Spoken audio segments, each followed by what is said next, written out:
Losing stinks. Doesn't matter what aspect of life you're talking about. Most of the time you can get over it pretty easy, and you can take it many steps too far in some cases. Some examples: lose a race on foot, you try to train to get faster. You lose a race in a car, you build the car to be better for the next time. If you lose the girl, you try to figure out what you did wrong, you try to make that better, and that way you don't lose the next one. You lose a comic book on an auction, normally you just get over it, but sometimes you find a different way to get over it and it gets a little out of hand. What do I mean? I lost just a plain Jane, you'll see it a million times in your life, just an absolute Batman. And I haven't bought off of eBay in a really long time. And I was like, yeah, this is one. Well, I ended up having the high bid and ended up losing out there at the end. It wasn't like I got sniped. It just went for a lot more than I really thought it would. So this is a dealing with my own issues of, well, dang, that stunk. And I haven't bought off of WhatNot even longer than eBay.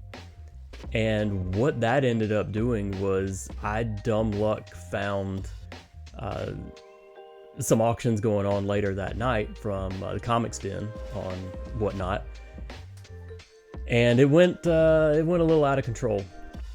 But these books were $2 and $3 for that night. It was great. Now there was a couple that were $4 or $5, stuff like that, but most everything was really cheap, and it just made me feel better, I guess is the best way to put it.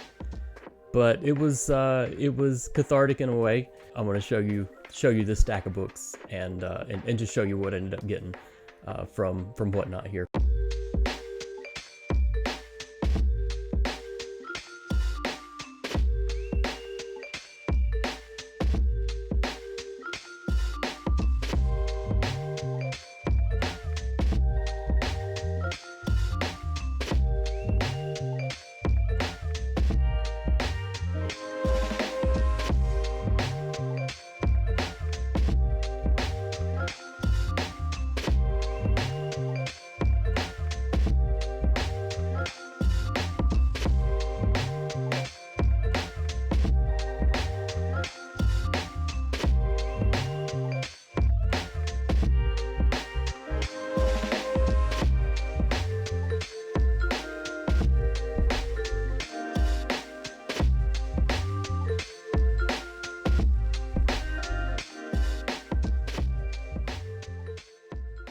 So yeah, pretty good stuff. It's allowing me to grab some of the books that I didn't pre-order 2 months ago using direct comic book service. That's the pre-order schedule is you're getting it about 2 months ahead of when it comes out.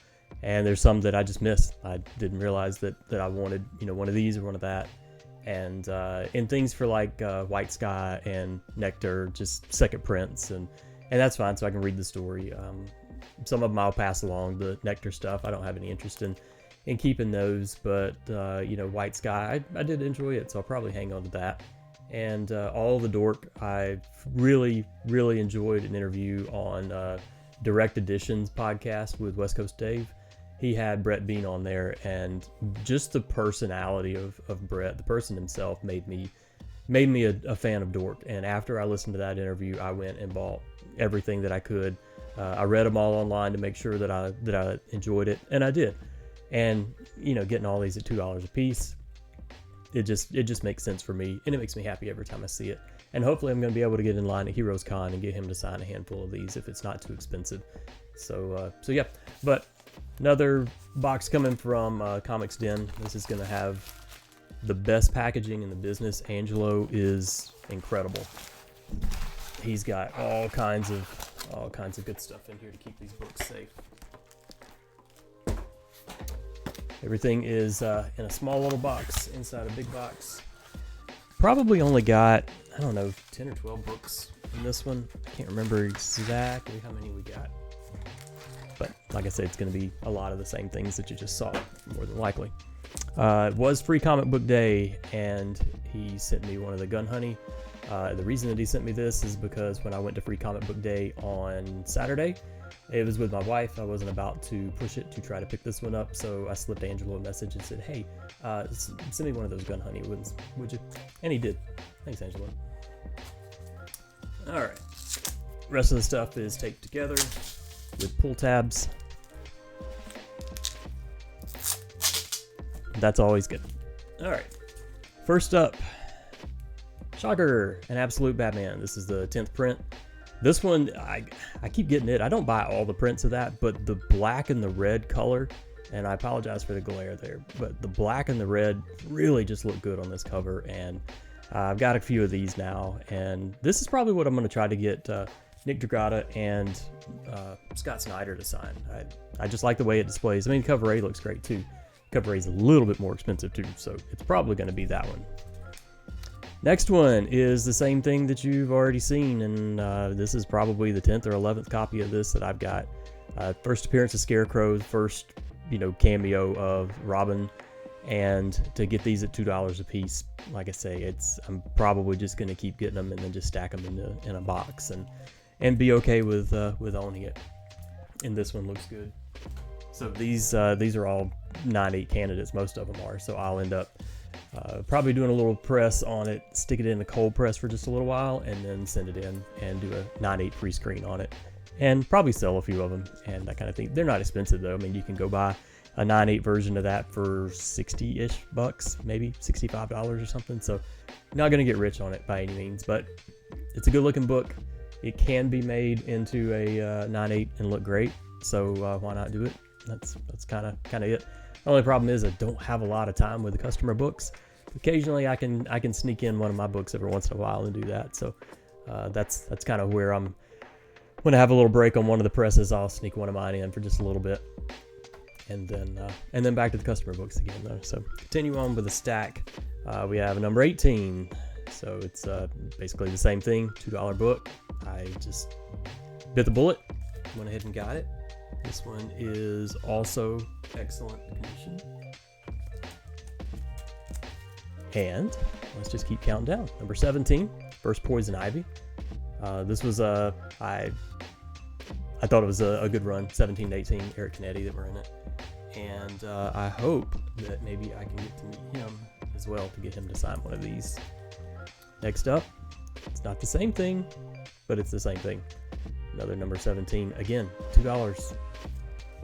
And shipping on this, I believe the total for shipping was $9.21 total. Your first 2 books basically give you free shipping from then on. So it's a quite a good deal in my opinion. Oh yeah, I did grab another one of these for $2, and I thought this is one of the best new things to come out lately. Really enjoyed the interviews in this one and number 2 with the Battle Beast crew. That's been a nice highlight for me this year. Trying to keep things from falling off the desk. Sorry. Next up, this is a first print of number 15. Now I'm going to let you look at it for just a second. This one is the one that I paid $5 for. I'm not mad at paying cover price for this. And like I said, these are a little tough to get because of the bindery tears. This one has just a little bit of a bindery issue on the top too. But it is what it is. It was cover price. I'm not too beat up about it. Next up, we have another number 19 for Scarecrow. We have a second print of number 15, just because I don't have the second print yet, and figured what the heck, for $2, I'll take it. The other one that ended up being, I believe this was a $3 one that I got, was the second print foil of number 15. Thought it looked great, and I thought for $3, there is no way I could beat that, and really glad to get that one. That'd be another good one to potentially get signed, because it would look quite good. But anyway, that is how I've been dealing with loss. I hope you have a healthier way and more affordable way. It's all fun. It's all cheap fun. This whole stack here, all total, I believe is $33 or $35 or something like that. Not bad at all. It's some cheap retail therapy, and makes me happy to look at all of them. So I'll probably keep doing it again. I can't say if that'd be what's best for you, but it's just what we're doing over here. That's all I've got for now. I hope you're doing well. Hope you have a great rest of the day. If you've got any cool things that you found on WhatNot lately, drop it down in the comments. Let me know what you've been into. If there's a place I need to go looking for stuff, maybe you should let me know that too. But anyway, have a great rest of the day, and I will catch up with you soon.